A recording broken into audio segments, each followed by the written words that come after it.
এর মামলাটা আসলে দুশ্চিন্তারই বিষয়।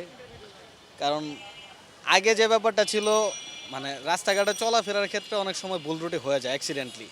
ইচ্ছা করে তো আর কেউ ভুল করে না।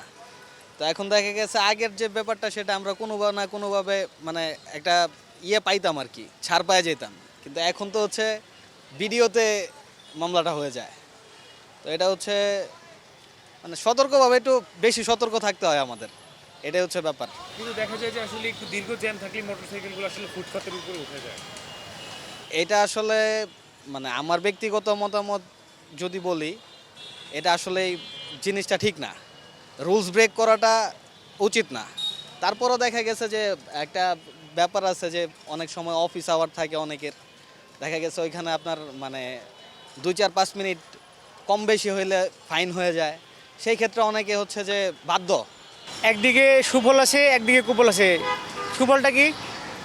অনেকে দেখি যে আমরা রাস্তার মধ্যে যে দুজনে মোটরসাইকেলওয়ালা হেলমেট বিহীন যায়, তাদের জন্যে এটা তাদের শাস্তি হবে। আমি মনে করি এই আইটারে আমি মানে স্বাগত জানাই।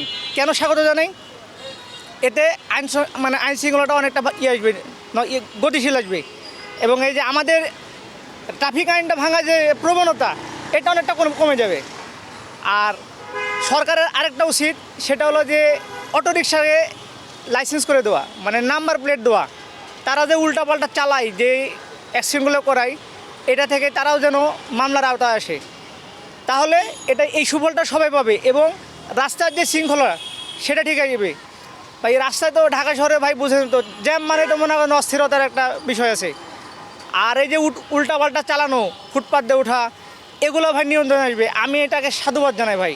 তবে পাশাপাশি যারা এই যে আপনার অটোরিকশার তো কোনো নেই ভাই, লাইসেন্স কিছু নাই, এদেরকেও একটু এই আইনের আওতায় আনা দরকার।